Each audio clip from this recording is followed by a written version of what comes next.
Hello YouTube and Merry Christmas and Boxing Day and all that. Today I'm going to be producing a video on 5 basics and intermediate tactics and skills that I feel are important to know that aren't usually explained in WvW. The way I'm going to be breaking it down today is I'm going to cover a topic, I'll then do a basic introduction about it for the basic skills, and then I'll build on that and give some intermediate skills on it as well. If this works well, I might even do an advanced. If you guys like it, make sure you put a comment down the bottom and we can go that way. Alright, so to start with, we're going to talk about the camera. Now, we're not going to talk about the simple things like the camera works. We're going to talk about how to use it in WvW. An important aspect that happens a lot is, as I'm running along here, you'll see, and I've got the mouse cursor, hopefully it's recording today, these are my borders of my view. So I've got a very small, I think it's 70-degree angle view of what's going on in front of me and slightly to the side and the right. This is like running around with a horse which has blinkers on either side of it. You can only really see forward.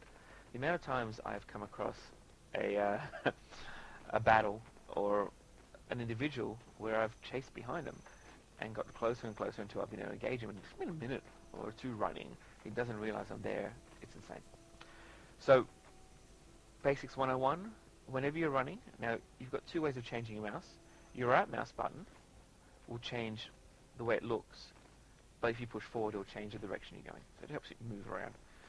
That's if you hold it down. Your left mouse button, if you're walking straight, it'll allow you to turn your actual screen without changing the direction you're running. Really handy to have is you throw your automatic run in one direction, and then whenever you're running, you start 360 your view.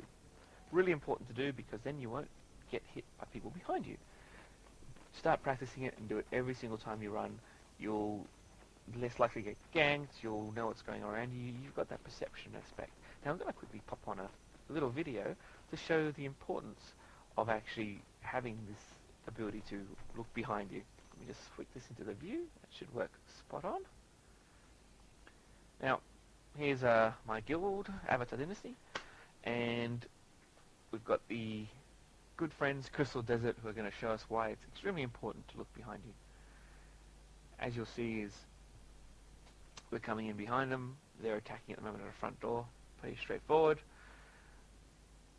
We have enough time to run behind them. They could have engaged us in the run and got us when we were split up.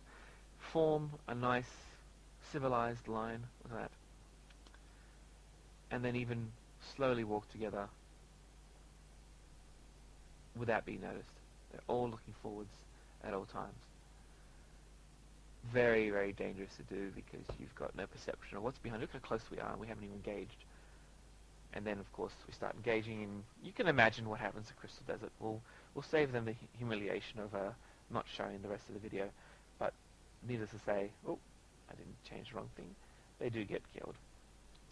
Alright, so really, really important. You need to know what's going on, especially in a group like that. Give someone a designated job to check around you and keep that view going. Alright, well let's talk about the intermediate level of using the actual camera. Now, as I mentioned, the left mouse button allows you to turn around without stopping whatever your movement you're doing.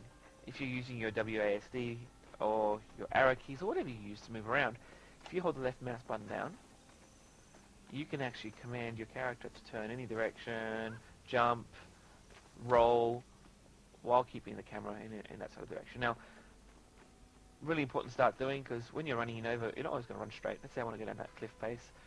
I'm still turning my screen around. I'm now going to get my character to go down that cliff face without actually keeping it in front. Look at that.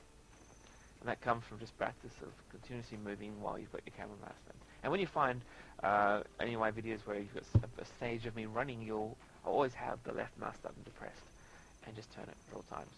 Now, this is a good spot to talk about when you choose your path whenever you run. Try not to choose a lower path whenever possible, because it's a lot harder to see who's up there versus who's down there. Alright, let's move on to point 2, the mini-map, or the map in general. So, let's talk about the basics I'm going to give in this video today. Now, there's a lot of times where you'll flick map, you'll go to a waypoint, and then you'll teleport, double click. That process does a few things. One, it disables your view of what's going on wrong or around in the actual world because you're looking at the map. Secondly, it usually requires you to do some movement of the map itself, or zoom in or zoom out, and then double tap, which can take up a lot of time. In fact, look, there's combat coming happening down here. We'll keep an eye on that. The tip I've got for you today is you can actually do all of this via the minimap. So the minimap down here, you can zoom in and zoom out. You can actually drag it around anywhere you want if you're going to another borderland. And you can double tap on the waypoint to get to it. Saves you a lot of time, keeps you visible what's going around you, and the amount of times that we've been chased and being able to click on this quicker than going to map without getting the Zerg to hit us, saved our lives lots of times. Alright, let's move on to the intermediate map use.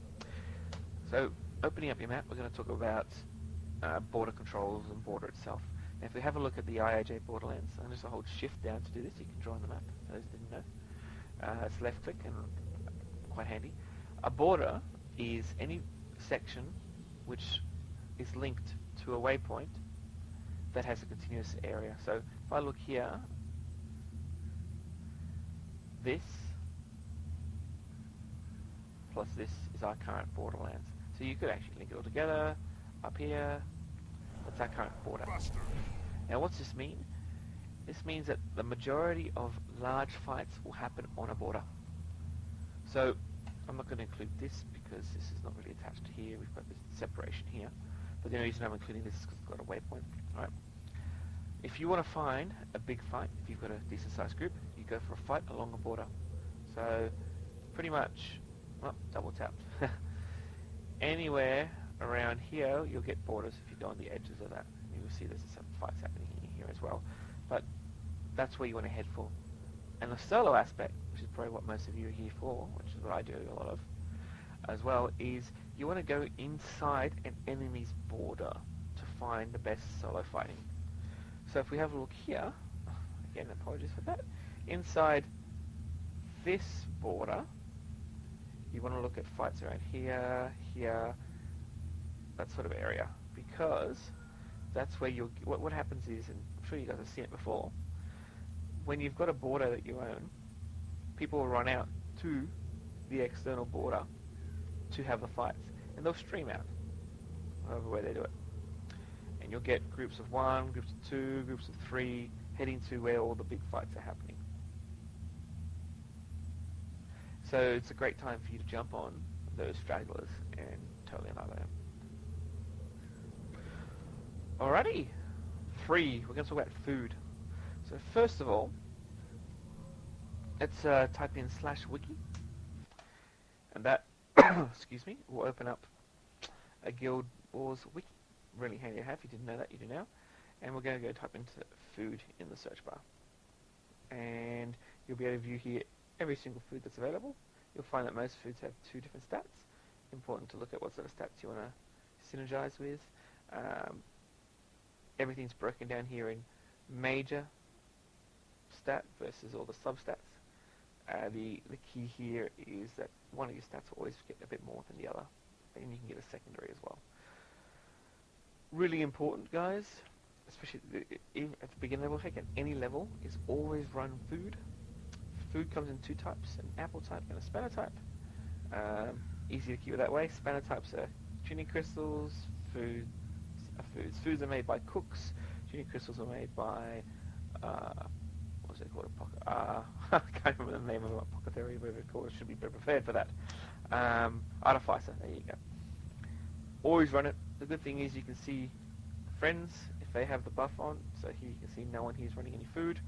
If you've got friends and you're seeing them running, make sure you mention, hey, you've got no food. You can do that. No food. Anyone here has no food. Unbelievable.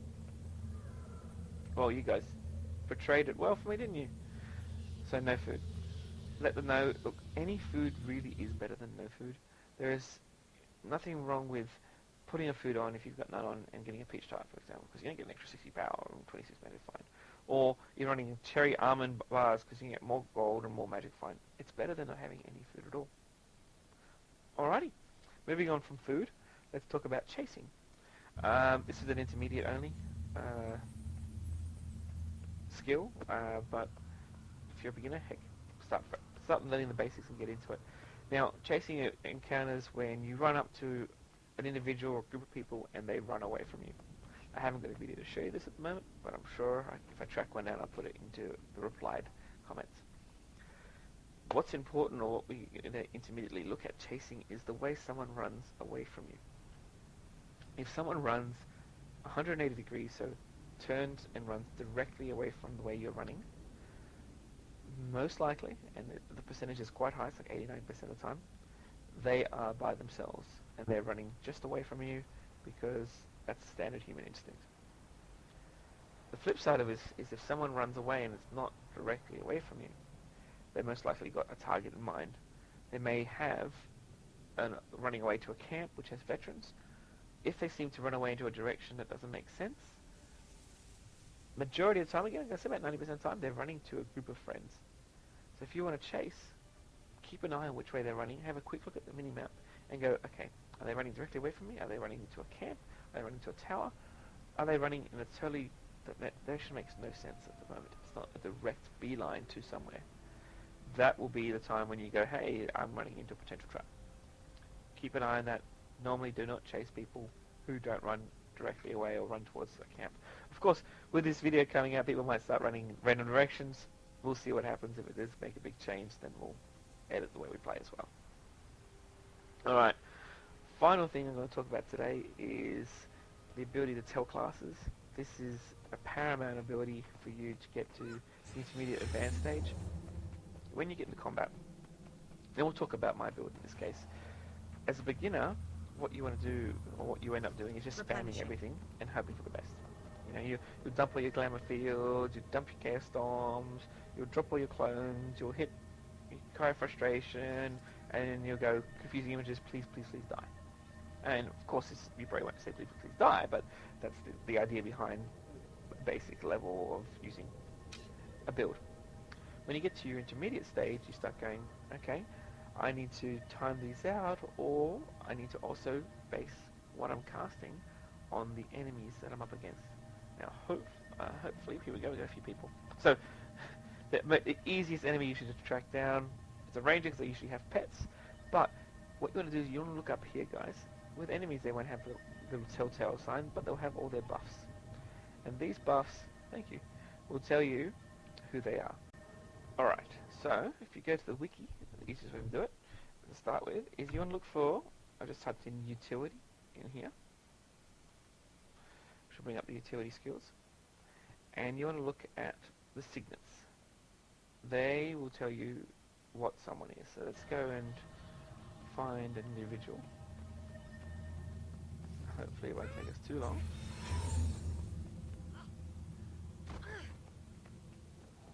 It probably will.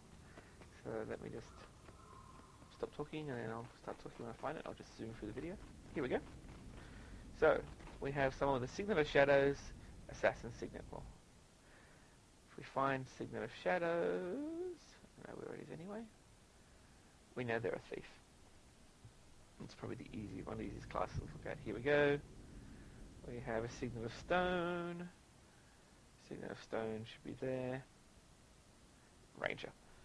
Start familiarizing yourself with the different buffs people have. So when you're actually encountering and fighting enemies, you can see at a glance.